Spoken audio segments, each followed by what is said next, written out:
Assalamualaikum. Waalaikumsalam. Waalaikumsalam warahmatullahi wabarakatuh. Sehat, Apa kabar, diri kan? Gus? Sehat, alhamdulillah. Baru sampai rumah, Gus. Maaf, tadi masih di jalan. Iya.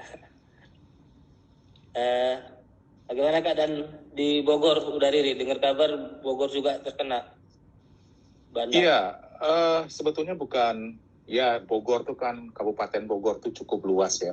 Ini lebih ke daerah puncak gitu ya, di daerah Gunung Mas, perkebunan, PTPN. Di situ ada banjir bandang gitu ya terjadi. Mungkin kalau banjir bandang tuh, ya itu kan tanah longsor sebetulnya. Gitu ya. Jadi dia, kalau banjir tuh kan menggena, kalau banjir bandang tuh kan dia mengalir tapi terjangannya dahsyat gitu ya. Iya. Jadi memang kejadian tapi saya belum dengar ada korban sih ya. Alhamdulillah sih sebetulnya. Tapi nggak tahu. Rumah udah Riri jauh ya? Oh jauh. Ini kalau saya Kabupaten Bogor, tapi sudah dekat perbatasan ke Jakarta. Nah itu adalah Kabupaten Bogor yang sebetulnya lokasinya di daerah puncak sana. Jadi Kabupaten Bogor ini cukup luas, Gus, gitu ya. Jadi idealnya memang Kabupaten Bogor ini pecah jadi 3 gitu ya, saking luasnya. Jadi ini memang yang sudah terjadi yang terjadi di daerah puncaknya.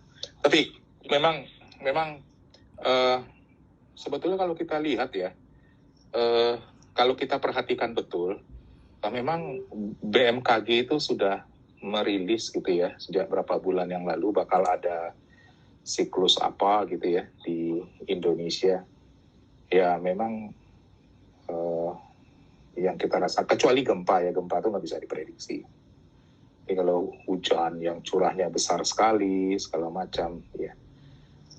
Saya jadi berpikir, Gus, sebetulnya, jangan-jangan kita memang harus mulai membangun. Saya yakin nih beberapa kawan-kawan di daerah tuh sudah membangun.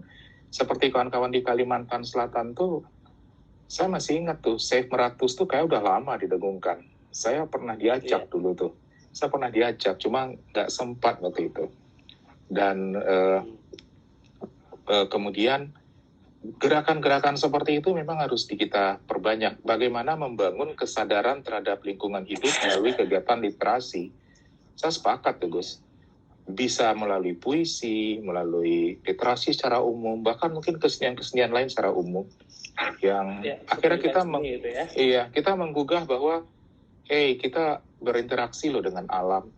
Jadi kan kesenian tuh bisa menggugah sosial kemasyarakatan, bisa menggugah kita juga bagaimana berinteraksi dengan alam, peduli dengan alam. Ketika kita tidak peduli dengan alam, alam mungkin juga tidak peduli dengan kita.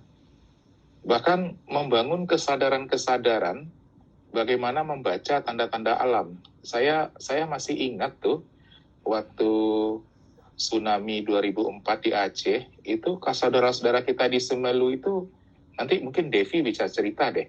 Mereka punya semacam tradisi lisan. Iya, tradisi lisan yang mereka paham membaca tanda-tanda alam. Dan itulah sebabnya kenapa korban di tsunami di Semelu itu menjadi sangat minimum gitu ya. Sangat minim. Mungkin itu menjadi PR kita ke depan tuh, Gus, menurut saya ya. Membangun kesadaran-kesadaran seperti itu. Betul, kita membangun kesadaran berbangsa, bernegara, iya. Membangun kesadaran-kesadaran lain, iya. Tapi yang tidak kalah penting sekarang kita juga membangun kesadaran dengan lingkungan hidup. Saya yakin banyak kawan-kawan sudah melakukan ini, yakin. Cuma mungkin kita harus membuat ini menjadi lebih masif. Saya kebayang tuh ya, bagaimana kalau para penyair, para teater gitu ya, membangun kesadaran terhadap lingkungan hidup itu setidaknya ada gerakan moral, Gus. Saya kepikir kayak gitu tuh, cuma mulainya dari mana ya? Mungkin dimulai dari komunitas masing-masing gitu ya. Kita mulai itu membangun kesadaran. Karena gini, sekali lagi, saya yakin ketika kita nggak peduli dengan alam, kita merampas hak-haknya alam, maka kita juga tidak akan dipedulikan oleh alam, dan alam akan merampas haknya kembali gitu ya. Menurut saya alam akan merampas haknya kembali. Memang secara ilmu pengetahuan dan teknologi kita bisa memprediksi gejala-gejala alam, tetapi itu tidak cukup. Ada wisdom yang harus kita bangun bersama, kesadaran bersama, Gus. Wisdom itu. Saya backgroundnya teknologi, memang saya engineering gitu. Tapi saya yakin ada wisdom yang harus kita bangun dengan gerakan literasi kita. Membangun kesadaran itu, Gus. Itu yang kepikir sepintas saja. Tapi saya yakin ini bukan ide baru, nih. Kawan-kawan udah banyak nih. Iya. Kawan-kawan pasti udah banyak. Pertama-tama itu di MCP bisa kita galakkan di komunitas sastra milenial. Iya. Bisa. Betul. Jadi kita kita sudah membangun kesadaran untuk misalnya COVID gitu ya, untuk pandemi kita sudah membangun kesadaran kolektif. Dan saya banyak yang sudah menulis puisi, mementaskan tapi kita sudah membangun kesadaran kolektif bagaimana kita sama-sama menghadapi pandemi COVID-19.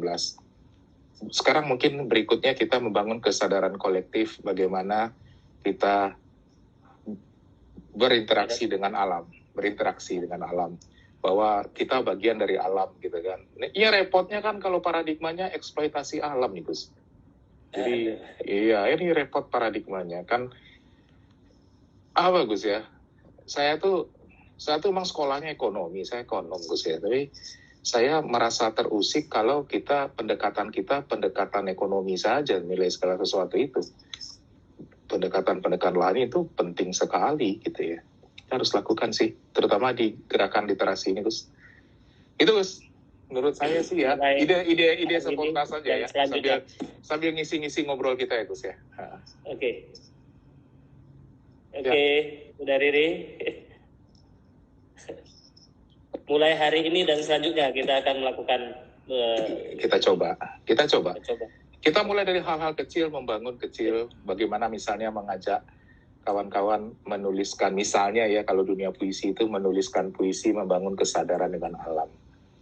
Misalnya gitu ya. Sekali lagi saya yakin sudah banyak yang lakukan, tapi kita coba memasifkan gitu lah, Gus ya. Gitu. Oke. Ya. Terima kasih udah ini ya. Makasih, Gus. Sukses selalu. Yes. Ya. Terima kasih juga untuk semua kawan-kawan yang sudah bersusah payah untuk menggalang dana ini ya. Luar biasa, 9 admin, 9 naga. Jadi admin MCV, jadi udah luar biasa. Sukses selalu ya. Oke. Iya, oke. Thank you. Udah selalu sehat, bahagia. Kamu juga sehat terus ya. Terima kasih, Gus. Ya. Assalamualaikum. Waalaikumsalam warahmatullahi wabarakatuh.